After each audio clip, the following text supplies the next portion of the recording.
உங்கள் பேரில் ஒரு பேங்க் அக்கௌண்ட் இருக்குதா அப்படின்னா இந்த பதிவை கடைசி வரைக்கும் கவனமாக கேளுங்க.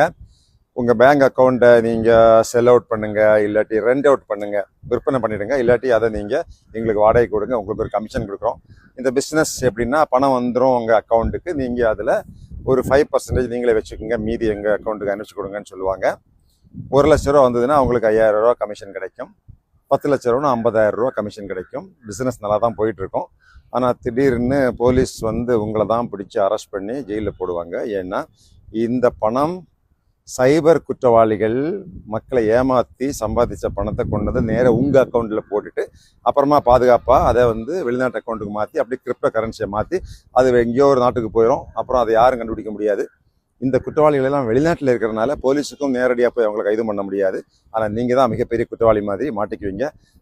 சாதாரணமாக ஜீவனம் நடத்திட்டு இருக்கக்கூடிய நீங்கள், நியாயமாக பணம் சம்பாதிச்சுட்டு இருக்கிற நீங்கள் மிகப்பெரிய குற்றவாளியாக நேரிடும். எனவே உங்கள் அக்கௌண்ட்டு யாராவது வந்து இதை வந்து ரெண்டுக்கு கொடுங்க, உங்களுக்கு கமிஷன் கொடுக்குறோம் அப்படின்னா அதை கண்டிப்பாக கொடுக்காதீங்க.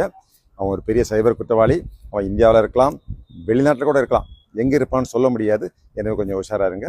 பேங்க் அக்கௌண்ட், உங்கள் பர்சனல் அக்கௌண்ட், எந்த பணம் ஒருவேளை உங்கள் அக்கௌண்ட்டுக்கு பணம் வந்து விழுது 1000, 2000, 5000னா உடனே 1930 www.cybercrimes.gov.in இதில் உடனே ஒரு புகார் அளிச்சுட்டு பேசாமல் இருங்க. இல்லாட்டி உங்கள் அக்கௌண்ட்டை அவங்க பிளாக் பண்ணிடுவாங்க. இந்த சம்மந்தம் இல்லாமல் உங்கள் அக்கௌண்ட்டில் வரக்கூடிய பணத்தை நீங்கள் ஒரு பைசா கூட எடுக்காதீங்க. அது உங்களுக்கு பெரிய பாதகமாக போகும். கொஞ்சம் உஷாராக இருங்க.